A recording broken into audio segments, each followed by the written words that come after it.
Bienvenue dans For Good, l'émission qui donne la parole à celles et ceux qui construisent une économie juste et soutenable. Salut Thomas. Salut Alix. Au sommaire de cette émission, la mixité femmes-hommes est souvent présentée comme une question d'équité, mais il s'agit aussi d'un enjeu économique alors que les entreprises peinent à recruter, que les crises se multiplient et que les besoins de transformation s'accélèrent. Peut-on encore se permettre de se priver d'une partie des talents ? Les lois se sont multipliées, les indicateurs progressent et pourtant les écarts de salaire persistent, les femmes restent minoritaires dans les lieux de pouvoir et la dynamique semble même ralentir. Dans cette émission, on ne se demandera pas si la mixité est souhaitable, on se demandera plutôt pourquoi avance-t-elle encore si lentement. Pour en parler, For Good accueille Marie-Éloi, membre de la gouvernance collégiale de World with Women, un mouvement international pour accélérer la mixité, présidente de Femmes des Territoires, le plus grand réseau français d'accompagnement des entrepreneuses. Marie porte des initiatives de terrain pour développer l'entrepreneuriat féminin et accélérer la place des femmes dans l'économie. Avec nous également deux membres de World with Women, Chérifa Benyoub-Linossier, chef d'entreprise, présidente d'Océanique Influence et Stratégie. Chérifa porte la voix des territoires ultramarins du monde économique et s'est notamment engagée dans la lutte contre les violences faites aux femmes. Et puis enfin, David Camara est sur ce plateau, initiateur de Men with Women, une ramification du mouvement World with Women, dédié à l'engagement des hommes, chargé d'investissement dans la finance inclusive et à impact. Il intervient aussi en entreprise sur les enjeux d'égalité femmes-hommes, de père aidance et de charges invisibles. Dans le pour ou contre, nos invités réagiront à cette affirmation: pour atteindre l'égalité femmes-hommes en entreprise, il faut davantage de contraintes. Et enfin, dans le pari d'avenir, comme toujours, chacun partagera une initiative qui lui donne confiance pour accélérer le mouvement.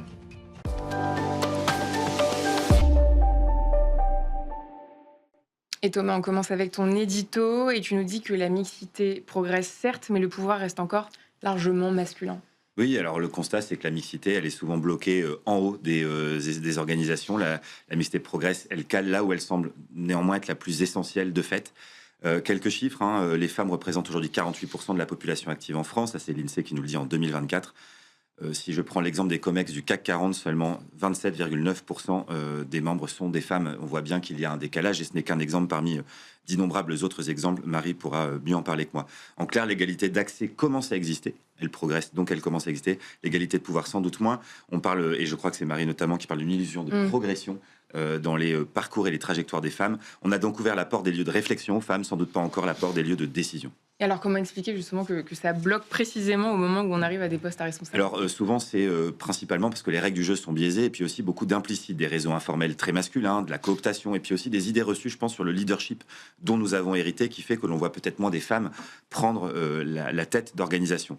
Une moindre exposition aussi des femmes aux opportunités qui sont les plus visibles. Résultat, à compétence égale, une femme aujourd'hui a 30% de chances en moins d'être promue manager. Ça, c'est une étude de McKinsey de 2023 qui nous le dit.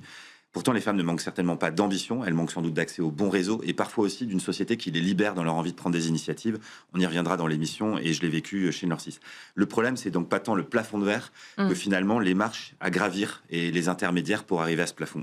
Et alors, quelle solution pour renforcer la mixité et permettre aux femmes d'avoir une plus grande influence ? Alors, parmi ces leviers clairs, des cadres réglementaires parce qu'il faut sans doute un peu de contraintes, mais aussi créer des réseaux, structurer de l'entraide et rendre plus visibles les femmes. Il y a des plateformes qui existent justement pour permettre de mettre en visibilité de belles expertises portées par des femmes pour, par exemple, apporter plus de diversité dans les prises de parole en conférence ou sur les plateaux télé. Le pouvoir fonctionne encore beaucoup par recommandation, par exposition, et puis par confiance entre pairs. Côté entreprise, les leviers ils sont connus, c'est de la transparence dans les promotions, des objectifs aussi chiffrés, un sponsoring peut-être plus actif. On pourra éventuellement parler aussi de discrimination positive et donc une implication du top management. Le cadre réglementaire, lui, il évolue. La loi RIC1, par exemple, qui va mettre l'objectif en 2030 d'avoir 40% de femmes de cadres dirigeantes. Mais si la loi peut venir corriger certains déséquilibres, il est évident qu'elle ne créera pas suffisamment la dynamique nécessaire, qu'elle ne modifiera pas la culture des organisations. Et ça, je pense qu'on l'évoquera beaucoup aujourd'hui, parce qu'on ne corrige pas 50 ans d'entre-soi avec un indicateur annuel. Et alors, qu'est-ce qui peut permettre d'accélérer au-delà des obligations légales ? Alors, ce qui pourrait permettre d'accélérer, sans doute comme une forme d'évidence, c'est que, en fait, la mixité, c'est pas seulement un enjeu d'équité, c'est aussi et sans doute un levier de performance. Une autre étude de McKinsey, 2023, là aussi, nous dit que les entreprises les plus mixtes ont 25% de probabilité de surperformer par rapport à leurs alter ego moins mixtes. Et puis plus de diversité dans les décisions, dans la compréhension du marché, dans la capacité d'adaptation. Voilà des avantages que pourraient tirer notamment les entreprises de cette quête. Une entreprise non mixte, c'est pas juste injuste, c'est sans doute du coup aussi inefficace. Et ça, il va falloir qu'on commence à le comprendre. Au fond, néanmoins, et pour terminer, je pense que la réflexion la plus intéressante, au-delà d'une dimension organisationnelle, je pense qu'elle est quasi civilisationnelle. Peut-on encore piloter des organisations complexes avec une vision partielle du monde en n'ayant pas de diversité dans les organes de gouvernance et de décision? Voilà le beau sujet de réflexion qui nous attend aujourd'hui. Merci beaucoup Thomas. On passe à la prochaine séquence.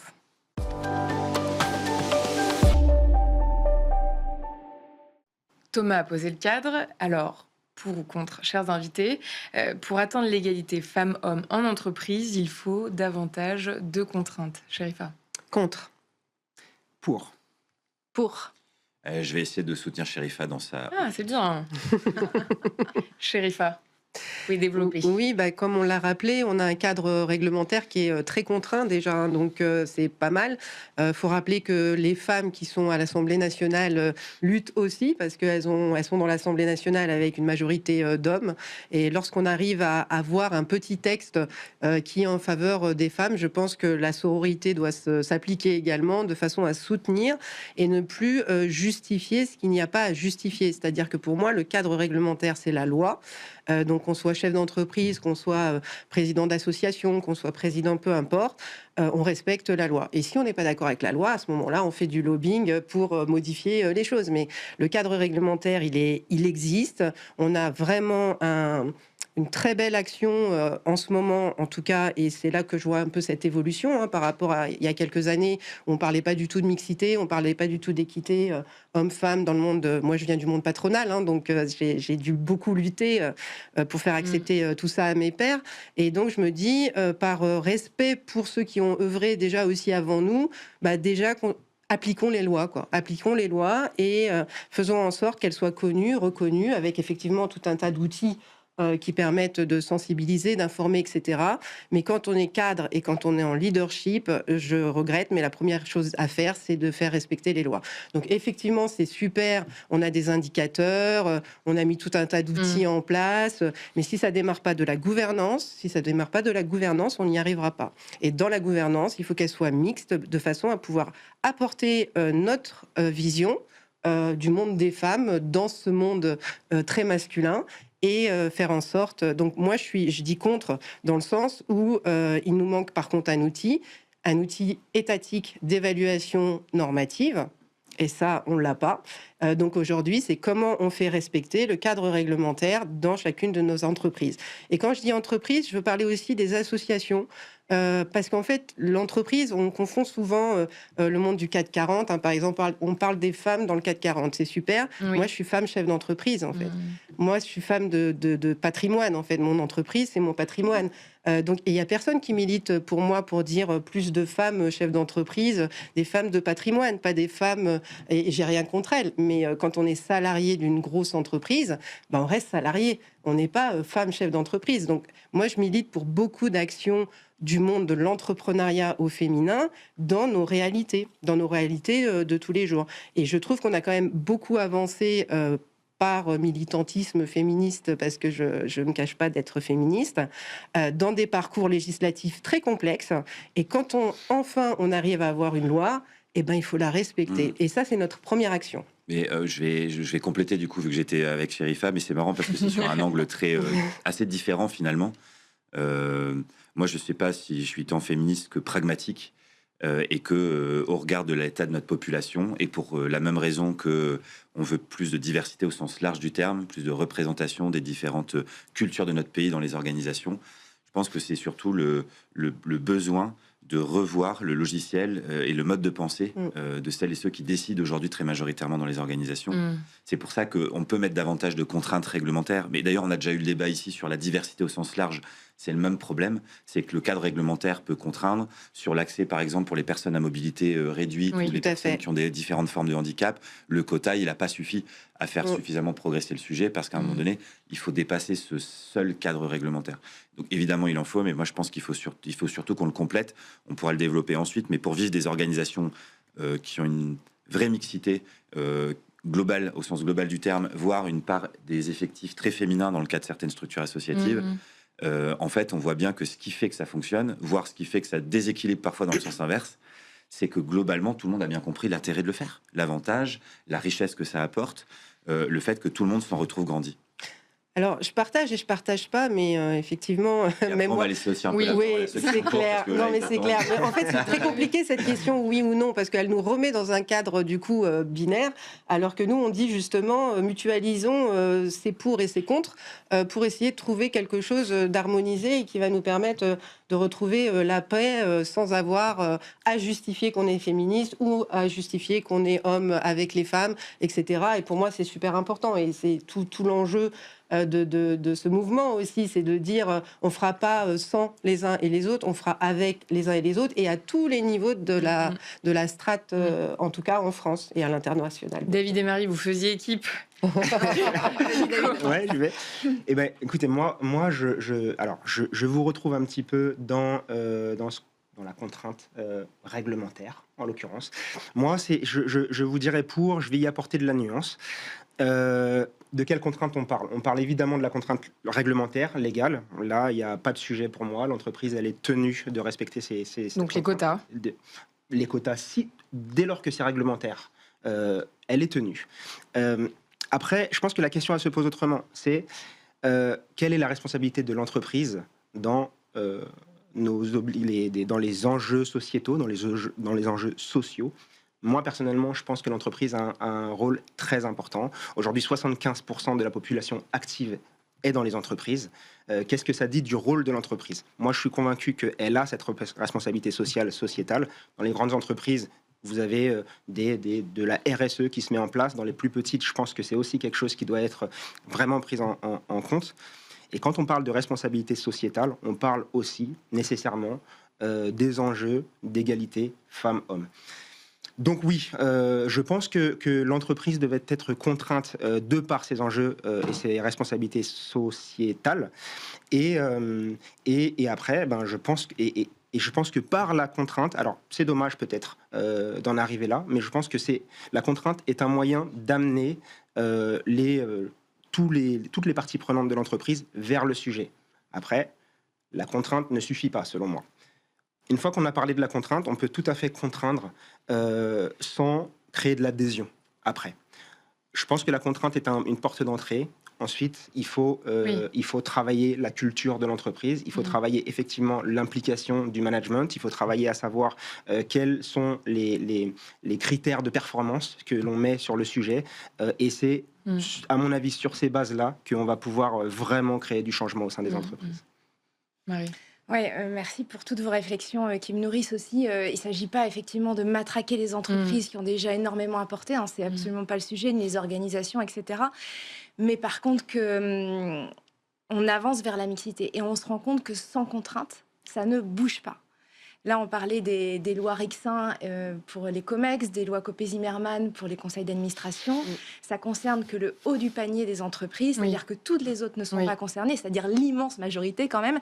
Et on se rend compte que là, ça ne bouge pas. Et que sans les lois, ça ne bouge pas. Et les quotas, franchement... C'est-à-dire que ça a déplacé le problème vers des niveaux inférieurs de décision. Alors déjà, au niveau management intermédiaire, effectivement, ça ne bouge pas.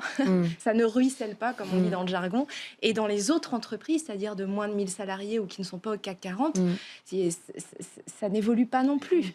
Et les quotas, moi, je suis entièrement d'accord, c'est super humiliant. Imaginez si on devait faire l'inverse, en fait. Si on devait mettre des quotas pour les hommes, pour qu'on décide, oui, il y a des hommes, vous avez le droit d'être autour de la table et de décider. On a besoin de vous tout autant que les femmes. C'est hyper humiliant. Par contre, ça fonctionne. Dès qu'on met des quotas quelque part, ça fonctionne. Et Chérifa a soulevé un point très important, c'est la question du contrôle. C'est-à-dire qu'aujourd'hui, il y a des lois. Il faut qu'elles soient appliquées. Il faut qu'elles soient respectées. Et on le sait très bien, tout ce qui a été mis en place. Il y a plein de moyens de contourner. Les entreprises se privent pas pour contourner. Et en fait, je ne comprends pas pourquoi, puisque comme l'a rappelé Thomas justement, c'est au bénéfice de l'entreprise, en fait, la mixité. C'est du bon sens d'avoir de la mixité.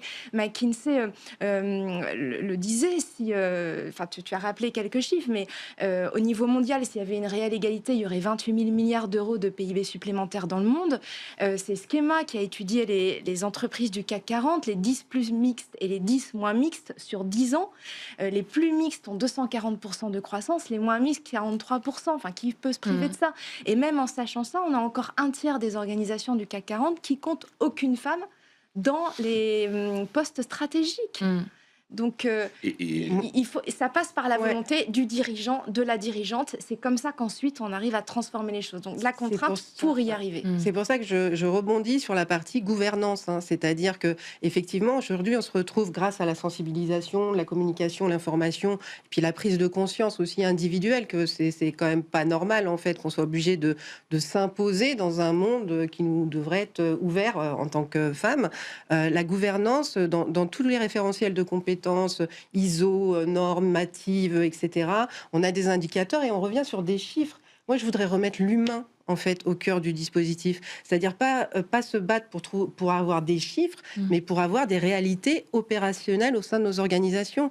Donc moi, instinctivement, en tant que femme chef d'entreprise, je porte la voix des femmes chefs d'entreprise et j'ai pas peur du monde masculin dans lequel les gouvernances à des très hauts niveaux d'organisation patronale me ressemblent pas du tout, ni en termes de genre, ni en termes de culture, ni en termes de diversité.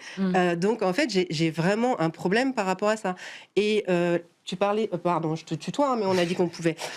Tu parlais de la gouvernance, mais à quelle strate ? Si c'est pour convaincre des DRH, etc., ils sont déjà convaincus. Il faut aller aujourd'hui convaincre ceux qui ne sont pas encore convaincus, mais c'est ça qui n'est pas normal. Pour moi, en termes de réflexion et en termes de pensée, je ne devrais pas les convaincre de l'utilité du bien fondé. Alors aujourd'hui, on a des chiffres, on a des indicateurs, on a des études, on a des chercheurs qui planchent là-dessus, on a plein de... En fait, on a de quoi caler tous les meubles de France. On a plein d'études sur tous ces sujets-là.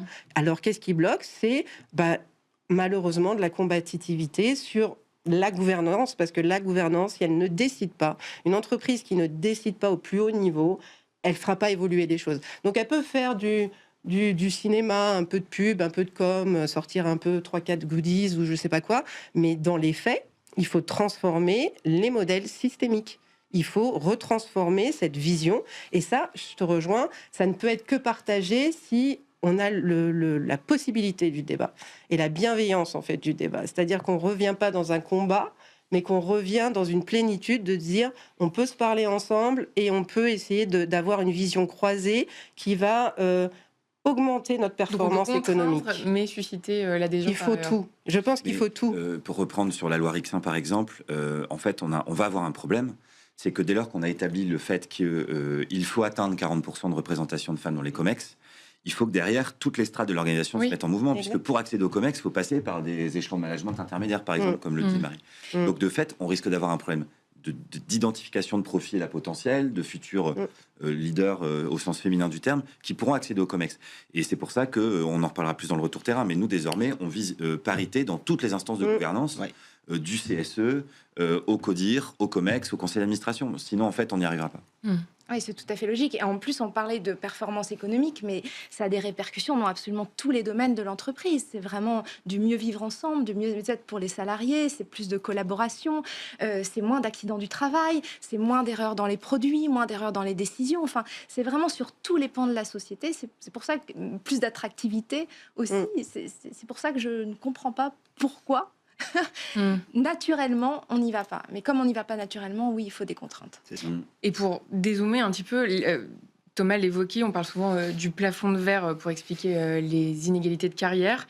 Mais est-ce que le problème ne commence pas aussi bien avant, dès les premiers choix, l'orientation à l'école, l'autocensure dans les parcours des jeunes filles ?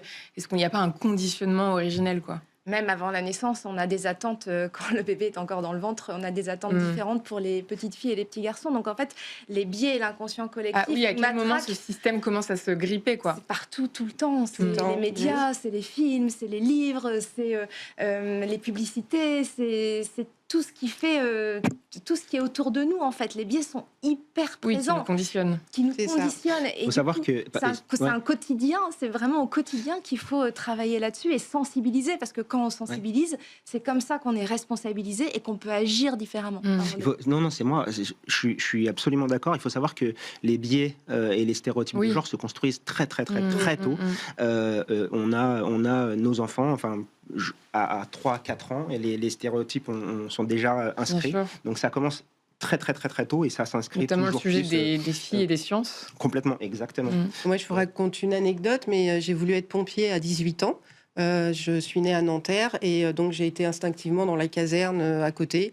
Et pendant des mois et des mois, j'allais voir les pompiers de la caserne de Nanterre en leur disant je veux être pompier, au travers de la grille, hein, bien sûr, je veux être pompier. Et ils se moquaient tous en fait. Ils étaient là, mais on prendra jamais de femmes chez les sapeurs-pompiers, n'importe quoi. Donc en fait, j'étais devenue un peu la mascotte qui arrivait tous les mois pour dire bah si, je veux être pompier, je veux être pompier. Et un jour, j'ai un adjudant qui a dû se dire mais la pauvre fille, elle va vraiment venir nous voir tous les mois. Et il m'a dit ben, en fait, allez voir à côté dans le département à côté, dans les Yvelines, et il paraît qu'ils prennent des femmes. Et donc, j'ai été à 19 ans pompier volontaire à la caserne du Vésinet, où là, on m'a dit, oula, alors déjà, il faut prendre des femmes, mais en plus, t'es d'origine arabe, c'est un peu compliqué. Ça, j'avais 18 ans. Donc, bon, je suis encore très jeune, mais ça veut dire que, effectivement, ces histoires de biais, etc., ça veut dire que pour nous, il y a aussi un enjeu où, en fait, on cumule.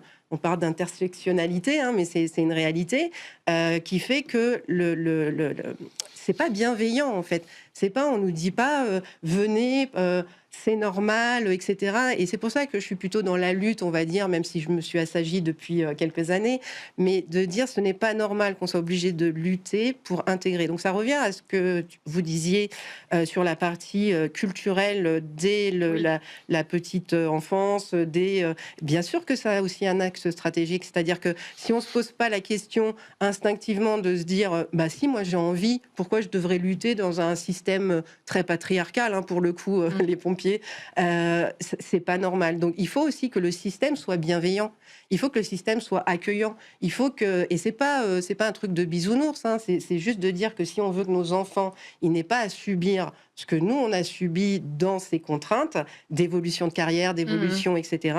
Il faut aussi que le système éducatif travaille sur la mixité depuis le début et qu'on ne se dise pas je dois faire ce métier parce que ceci ou ce métier parce que cela. Je fais ce métier parce que je suis passionnée, parce que j'ai envie.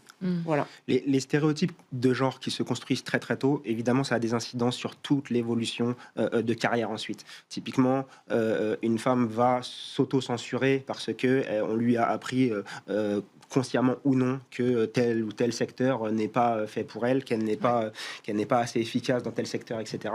Là et vice versa. D'ailleurs, des hommes vont se dire ça, ne sont pas des métiers pour moi parce que c'est plus identifié femme. Et donc du coup, ça a des répercussions très concrètes sur ce qu'on disait tout à l'heure, l'évolution des femmes, sur des rôles de management, etc. Jusqu'au plus haut niveau, les plus hauts niveaux qui créent vraiment le changement. Donc on a un gros sujet culturel très profond et du coup je pense que pour l'adresser, pour revenir à notre sujet, ça doit passer par la contrainte si on veut aller plus vite. Et en préparant cette émission, Marie, vous me disiez qu'on est plutôt dans une phase de recul sur ces sujets-là, pour être oui, pessimiste. L'arrivée de Trump a vraiment ouvert les vannes, hein, c'est-à-dire qu'il y a moins de culpabilité à reculer sur la mixité et sur les droits des femmes. On voit dans les grandes entreprises, les réseaux féminins qui vont être transformés en réseaux mixtes, par exemple, parce qu'on a plus de mal à avoir des espaces que pour les femmes. C'est toujours compliqué d'avoir des espaces que pour les femmes. On a toujours l'impression que quelque part, ça va être contre les hommes. Donc, on va transformer ça. C'est bien d'avoir des temps mixtes. Et oui, on rétropédale des temps femmes. Il y a beaucoup moins de financement. Toutes les organisations qui agissent pour les femmes et la mixité, c'est extrêmement dur. Ça fait plus d'une dizaine d'années que je travaille sur ces sujets. On n'a jamais eu autant de pénurie, de volonté, de moyens financiers sur nos organisations qui agissent pour les femmes et pour la mixité. Enfin, on est toutes concernées. Et par contre, ça me fait vraiment du bien de voir émerger de plus en plus d'hommes qui prennent la parole sur ce sujet-là. C'est indispensable. Je ne comprends pas pourquoi il n'y a pas plus d'hommes comme vous deux qui prennent la parole, parce que dès qu'un homme parle de mixité ou d'égalité, il est immédiatement crédible. Moi, je dois aligner plein de chiffres. Alors, Thomas l'a fait, mais il aurait pu en parler sans.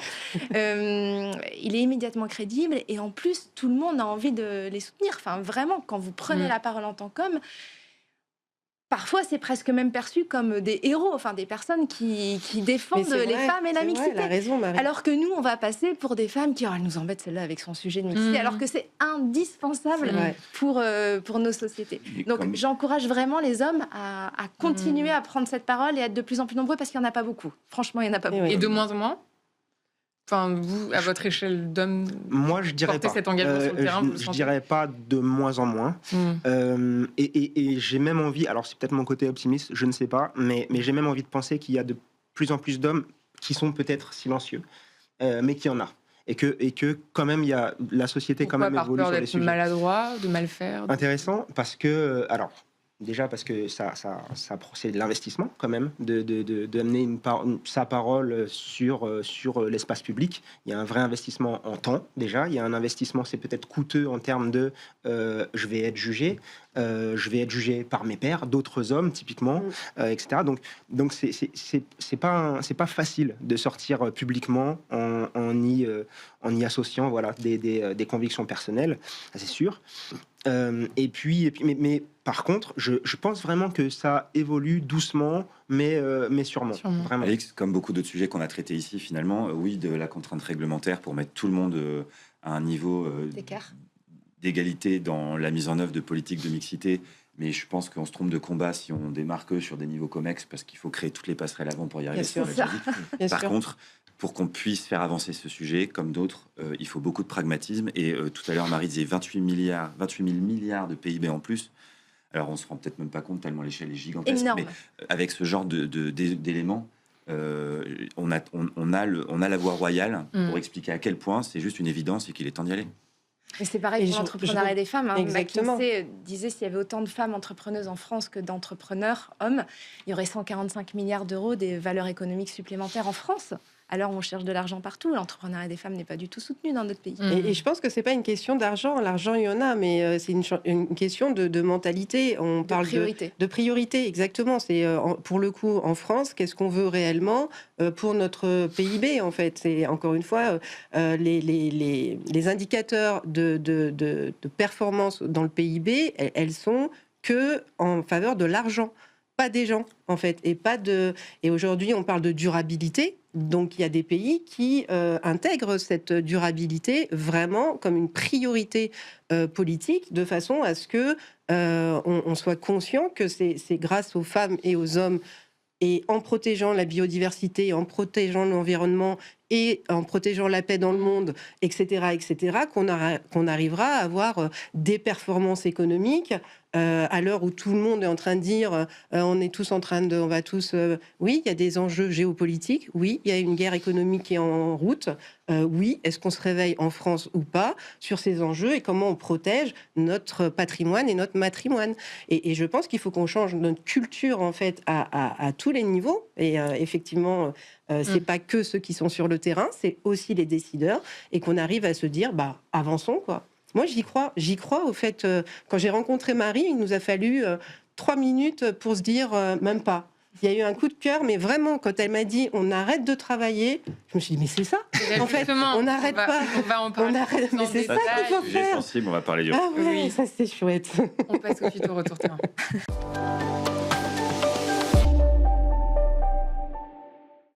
Et place désormais au retour de terrain. Marie, vous portez le mouvement, donc World with Women, je le disais en introduction, qui appelle à une mobilisation mondiale autour du 13 octobre, avec l'idée d'un arrêt de travail et des activités domestiques des femmes dans plusieurs pays.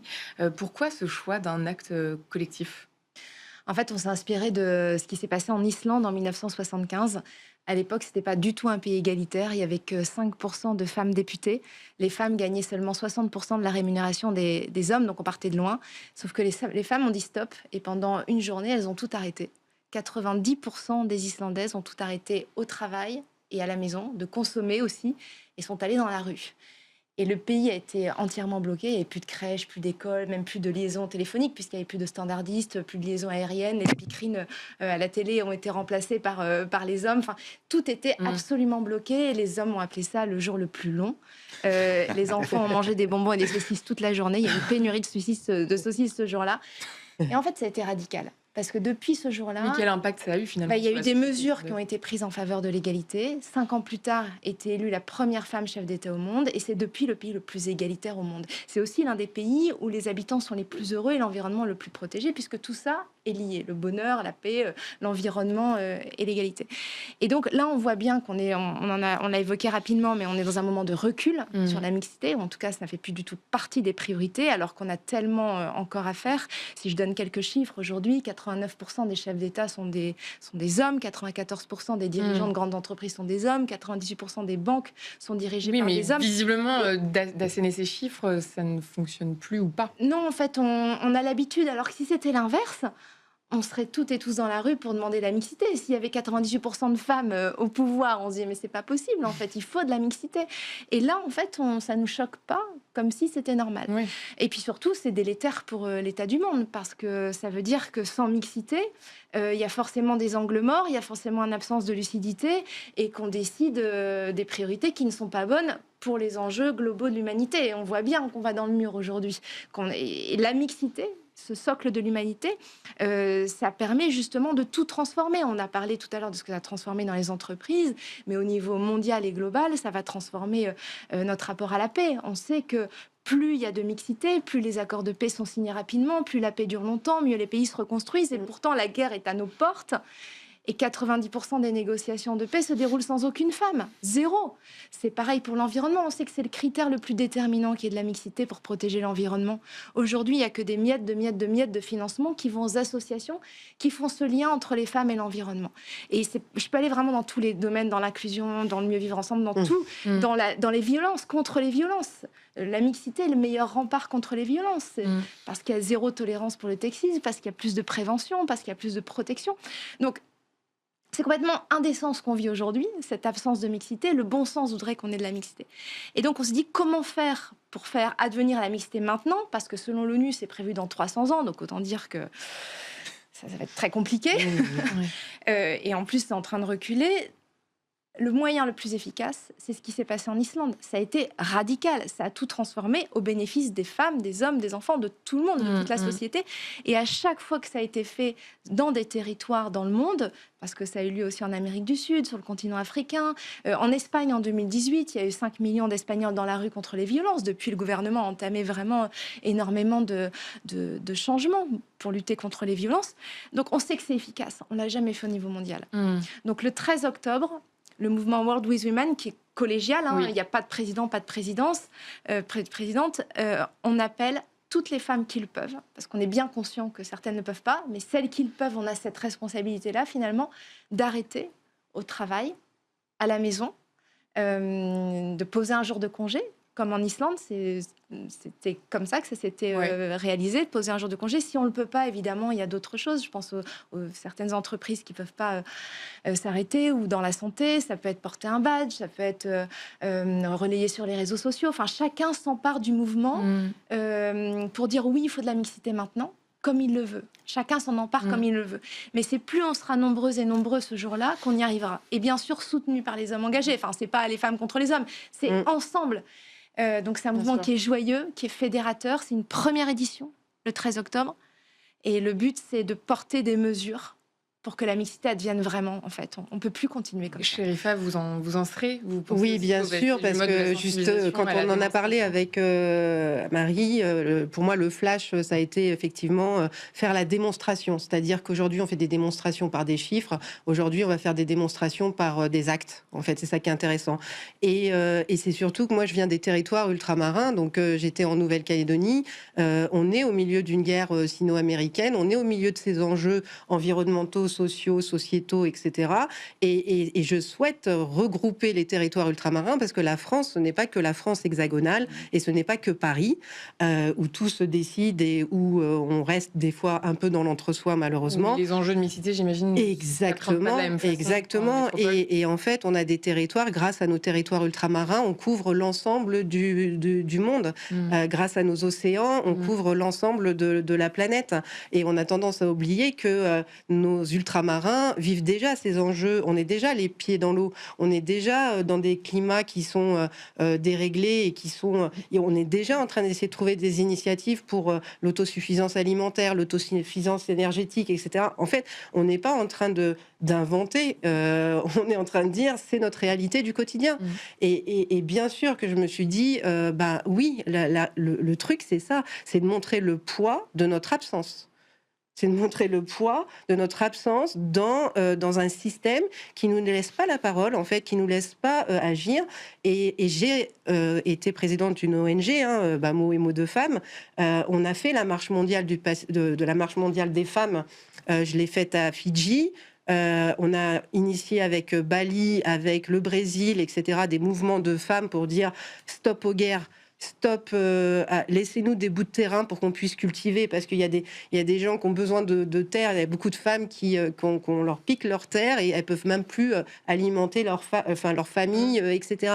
Donc il y a un vrai enjeu mondial sur cette question de mixité et bien sûr que moi, ma fonction, on va dire, c'est de lever les territoires ultramarins pour dire vous n'êtes pas tout seul et on est là et on continuera. Mais je suis persuadée que c'est en arrêtant, en sortant du game, une journée, voilà, ça ne nous coûte pas grand-chose, une journée qu'on verra le poids réel de la mixité. En fait, c'est pour être enfin entendu, pardon David, c'est pour être enfin entendu, pour enfin compter et que la mixité soit une des priorités, qu'on se rende compte que la société en a vraiment besoin. Ça part de France, les Islandaises historiques sont avec nous, il y a des comités qui commencent à se monter dans d'autres pays, c'est le début du mouvement, mais on n'a plus le choix en vrai si on veut changer la trajectoire du monde. Il faut penser et agir différemment et c'est en s'appuyant sur la mixité. Et David, comment Men with Women va pouvoir contribuer ? Je pense qu'il est absolument essentiel de bien comprendre, et notamment pour les hommes, qu'il ne s'agit pas d'un combat féminin porté par les femmes et qui s'adresse aux femmes. Il s'agit vraiment, pour moi, et pour le collectif d'hommes que nous sommes, pour Men with Women, qui est la ramification de voilà. Il faut absolument comprendre que c'est un combat collectif qui nous concerne nous aussi les hommes, c'est un sujet de société qui nous concerne directement nous les hommes à bien des égards. Et je pense que... Qu'est-ce que vous attendez justement, quel rôle peuvent avoir les hommes? Alors nous sur la journée, alors spécifiquement sur la journée du 13 octobre, ce qu'on attend de nous et ce qu'il faut absolument que nous fassions, c'est être un relais, un vrai relais pour permettre justement cette mobilisation, pour libérer les femmes de leurs contraintes régulières, ce que la société leur assène comme tâche et comme charge. À nous de la prendre. On nous le demande une journée. Alors, soyons bien d'accord, on ne parle pas juste de décaler quelques tâches par ici, par là, et puis de les laisser s'accumuler. Non, c'est prendre pleinement la charge qui incombe habituellement aux femmes pour laisser la liberté de mobilisation pour cette journée-là.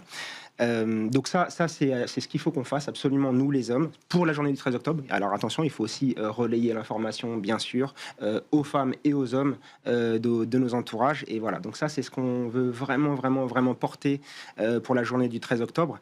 Et plus globalement, il faut vraiment comprendre, encore une fois, je me répète, mais c'est vraiment le cœur de mon message, il faut bien que les hommes comprennent que c'est finalement une opportunité pour les hommes de porter ce sujet aussi avec les femmes.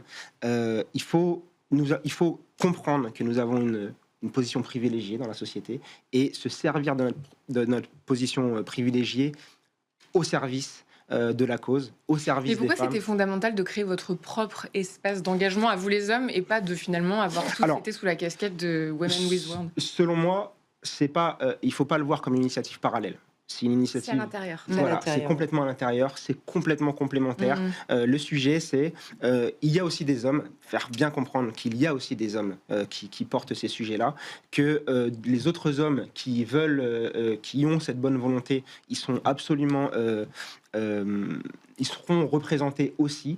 Et si ça peut permettre de faciliter leur adhésion c'est peut-être moins intimidant pour un homme d'adhérer à Men with Women. Alors, Men with, encore une fois, je me répète, c'est important. C'est une ramification, bien sûr. C'est absolument une ramification. Mais absolument, existe, si ça peut permettre de s'identifier, de s'identifier à d'autres hommes qui participent dans cette action, avec plaisir. En fait, on est très structuré déjà, alors que c'est très récent. On est des centaines de bénévoles sans un centime, pour montrer qu'il y a vraiment un engouement et qu'on a envie d'y aller. C'est vraiment l'union, c'est pas un mouvement de plus, c'est l'union des actions et des organisations existantes. forte. Et au sein du mouvement, du coup, on a des groupes Men with Women, enfin un groupe Men with Women pour vraiment montrer que les hommes, ça les concerne tout autant et qu'ils sont tout autant engagés pour la mixité. On a un groupe sur le sport pour fédérer tout ce qui est fédération sportive, grandes sportives et grands sportifs, sur les universités pour fédérer tout le système éducatif, sur les médias, donc on a énormément de journalistes, sur tout ce qui est relations presse, sur kids, des enfants aussi, parce que pour garder les enfants des publics prioritaires, familles monoparentales en situation de handicap ou santé, pompiers, etc. Donc là, les hommes prendront le relais aussi auprès de ces familles-là. Donc on a énormément de parpans de la société et les hommes font partie de cette structure. Il y a cette opération coup de poing en quelque sorte, et l'histoire islandaise que j'ai découvert à travers cette initiative est frappante. Je vais essayer de le ramener à l'échelle de l'entreprise ou des organisations, puisque cette opération est très certainement nécessaire en l'état actuel de notre société. Un cadre réglementaire qui met certaines contraintes, on l'a déjà évoqué, est forcément nécessaire aussi. Maintenant, pour vivre le sujet de l'intérieur, et dans une organisation, je pense à Norcis, là on est 700 personnes tout de même, et dans un secteur d'activité qui lui est très largement représenté par des hommes, puisque le numérique c'est dans les cursus universitaires probablement 80% d'hommes. Nous, dans nos effectifs, on est à 28% de femmes aujourd'hui.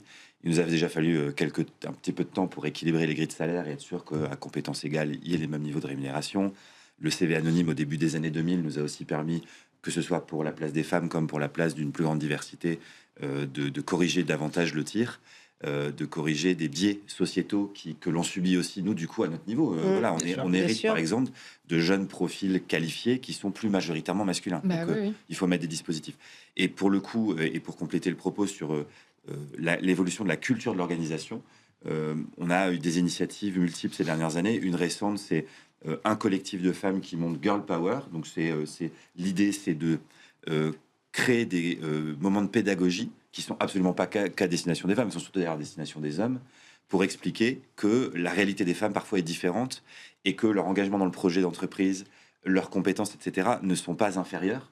Simplement, elles sont confrontées à des réalités que nous ne connaissons pas. Il y a un groupe qui réfléchit sur l'impact des cycles menstruels et comment on adapte le temps de travail en fonction de ça. Et ça, nous, on le vit pas. Toutes ces phases d'inactivité professionnelle pour faire la plus belle chose sur Terre, c'est-à-dire créer la vie. Ça, les hommes, on le vit pas. Et les conséquences qu'il y a avant, qu'il y a après, etc.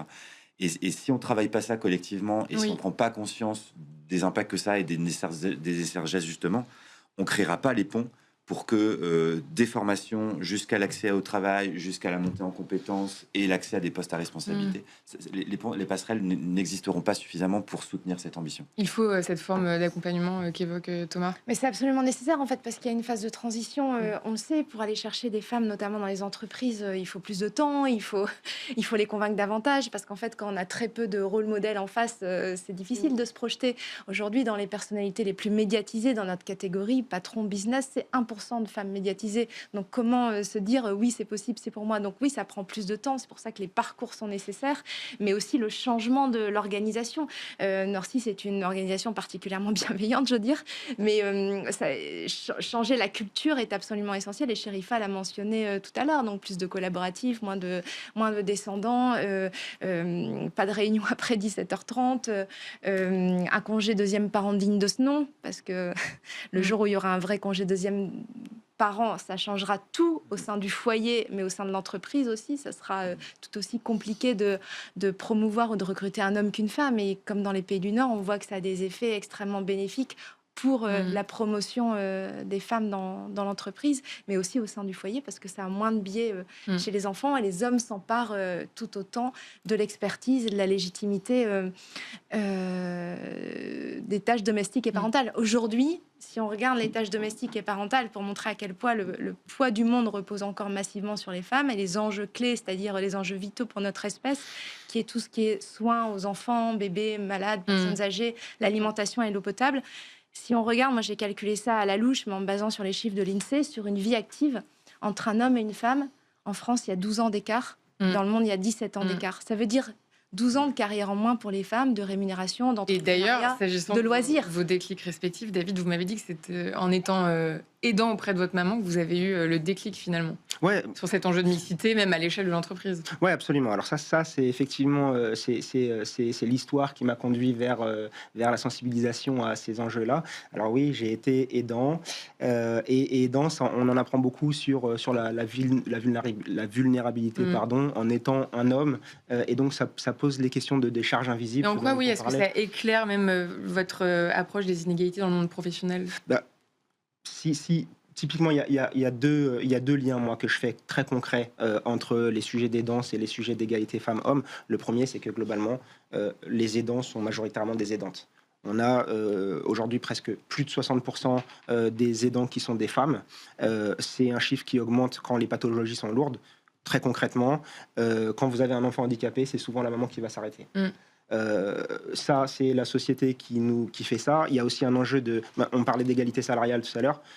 Malheureusement, c'est documenté, les salaires sont moins élevés chez une femme que chez un homme. Quand il y a un sujet type pathologie lourde, que ce soit d'un enfant ou que ce soit d'un parent, c'est le salaire le plus petit qu'on va sacrifier. C'est la femme qui va s'arrêter. Avec, du coup, les enjeux sur le long terme de rémunération, notamment de retraite bien moindre chez les femmes que chez les hommes, etc. Donc ça, c'est le premier lien. Et puis le deuxième lien, c'est le lien de la charge invisible.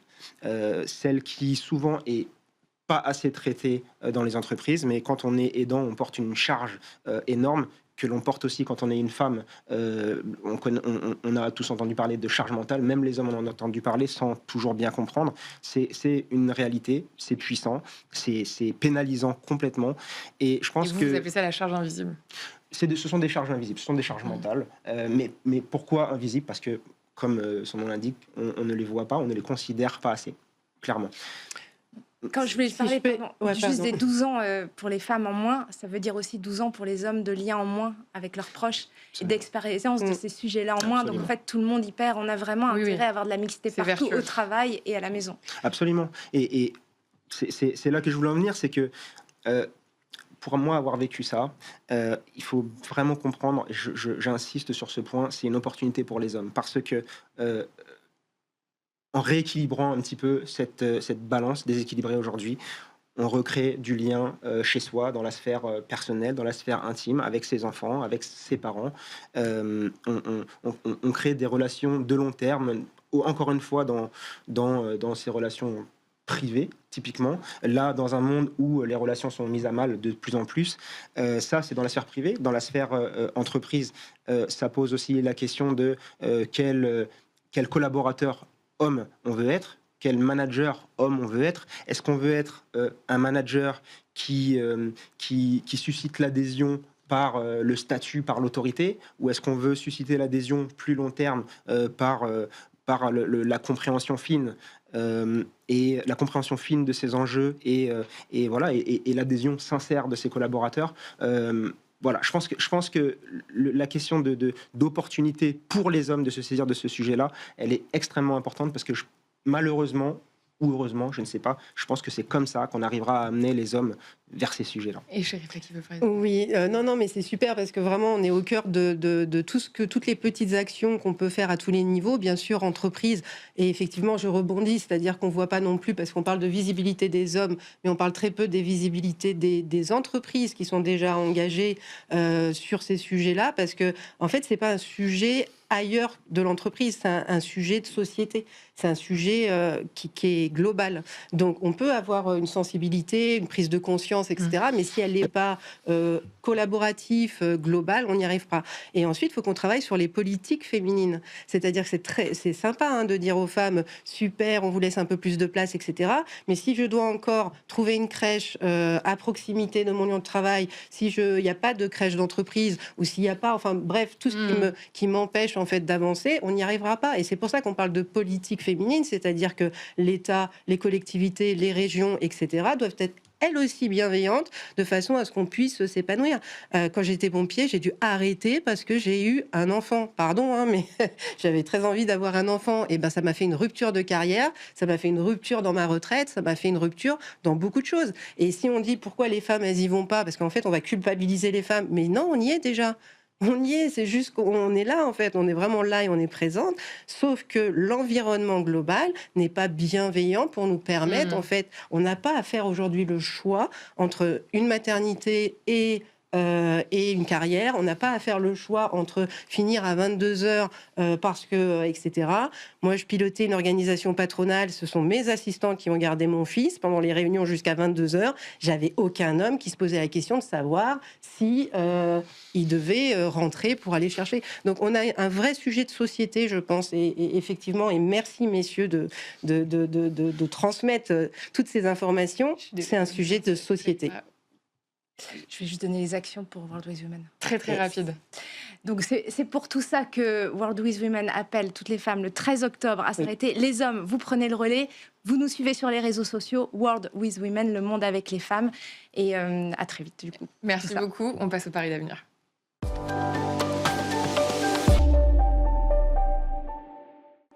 Et on termine avec le pari d'avenir, un moment pour découvrir une initiative, un outil, une actualité qui vous inspire. Et Chérifa, on commence avec vous. Eh bien, moi, ce qui m'inspire, c'est, comme je suis de la région Pacifique, c'est la Nouvelle-Zélande qui a mis dans son budget d'État une ligne budgétaire réservée spécifiquement à tout ce qui est le monde du vivant. Voilà, donc j'aimerais un jour que dans notre PIB, on réfléchisse le PIB différemment et qu'on remette l'humain et la nature et la biodiversité au sein de nos priorités. Une ligne budgétaire au niveau de l'État en France, puisque la France est quand même le pilier des droits humains, c'est de créer un vrai ministère avec une ligne budgétaire spécifique à la préservation de la biodiversité dont l'humain fait partie. Merci beaucoup, Chérifa. David. Écoutez, moi, alors, je vais vous parler peut-être de plusieurs initiatives rapidement, mais déjà, ce qui me tient beaucoup à cœur, c'est des initiatives portées par des hommes. On en a déjà parlé. Je pense notamment à Men at Work, qui est un programme de transformation d'entreprise qui implique les hommes et qui les met au travail sur les questions et les enjeux d'égalité femmes-hommes.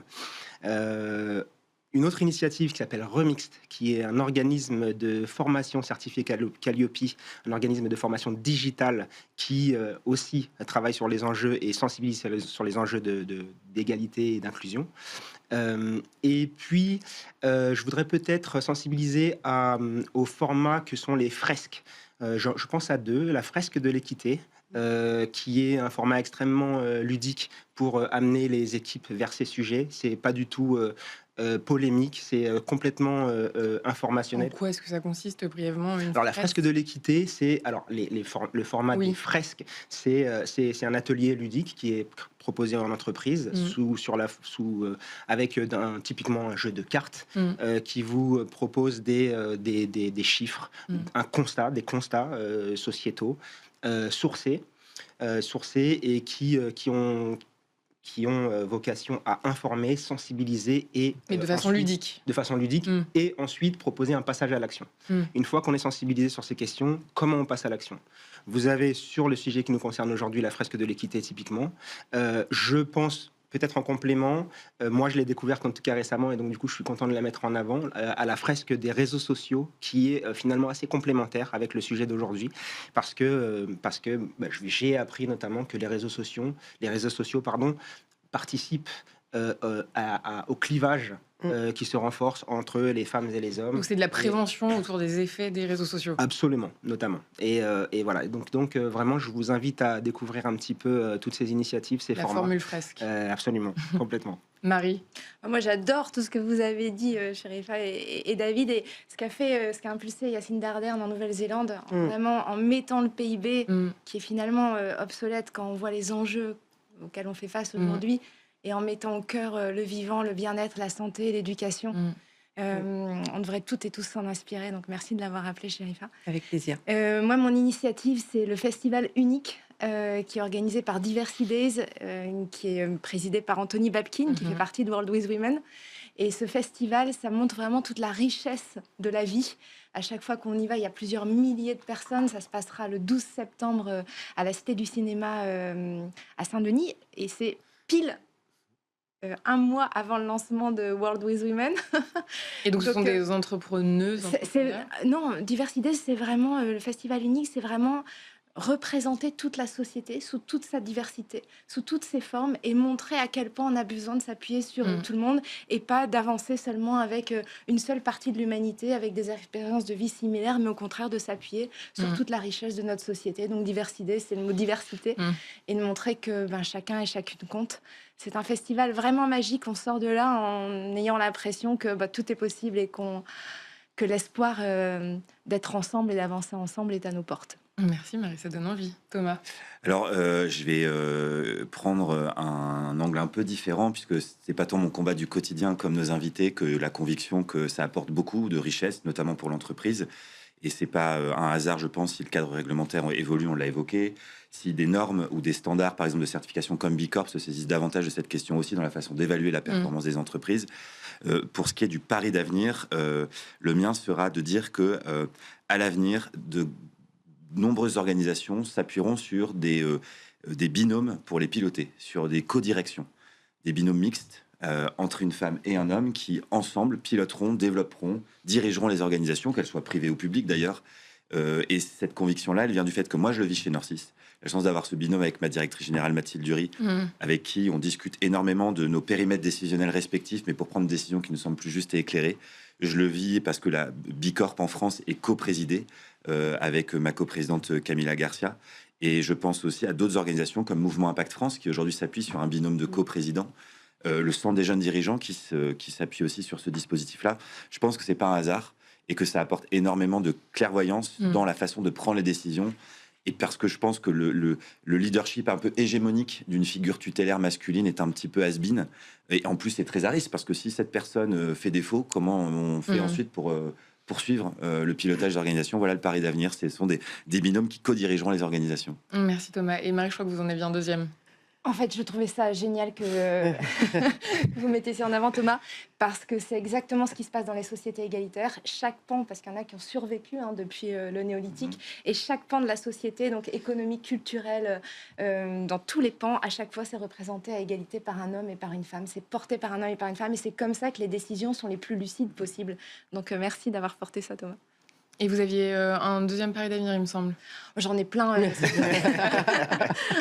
On n'a pas fini, mais c'est vraiment toutes les organisations qui agissent pour qu'il y ait davantage de mixité, parce que pour moi, c'est l'enjeu le plus crucial aujourd'hui, qu'on puisse s'appuyer sur toute l'intelligence du monde et sur toutes les forces vives du monde. Donc, je pensais notamment à La puissance du lien d'Elisabeth Moreno, au Cercle Interrel de Catherine Ladouce, vraiment toutes ces organisations qui agissent et qui sont sous-financées par rapport à ce qu'elles changent au sein des sociétés. Merci beaucoup. Merci à tous les trois. Merci à Marie Eloa, membre de la gouvernance collégiale de l'association World with Women, présidente de l'association Femmes des Territoires. Merci à Chérifa Benyoub-Linossier, présidente d'Océanique Influence et Stratégie. Et merci à vous, David Camara, membre de l'association World with Women. Thomas, on se dit à dans 2 semaines. Comme d'habitude. À très bientôt sur Be Smart for Change.